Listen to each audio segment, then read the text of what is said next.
Seguimos con el idioma guaraní. Seguimos con une con flecha. Vamos a ver trabajar. ¿Cómo se dice trabajar?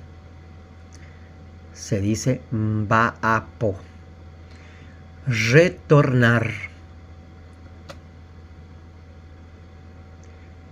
Llevu. Ayevita. Voy a volver. Llegar.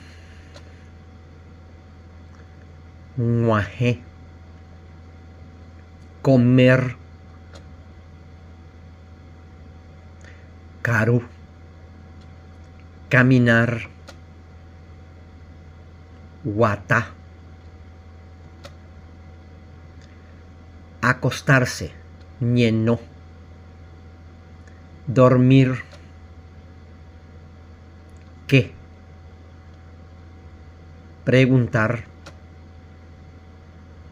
Porandú. Responder. Bojobay. Y ahora vamos a ver otras cosas más aquí. Cuando le agregamos una letra al comienzo o al final, cambia el significado. Y vamos a ver. Ambojobay.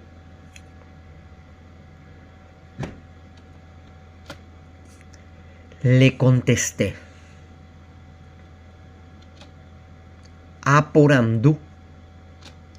Le pregunté. A quema. Ya dormí.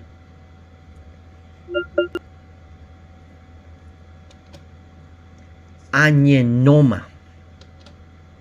Ya me acosté. Aguatata. Voy a caminar.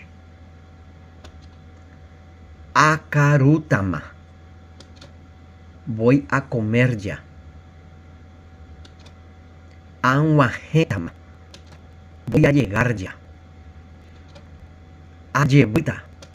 Voy a retornar o voy a volver de vuelta. Amba apótama. Voy a trabajar ya. Mucha suerte con la pronunciación y espero que le ayude en su aprendizaje del idioma guaraní. Aboye. Me está terminando.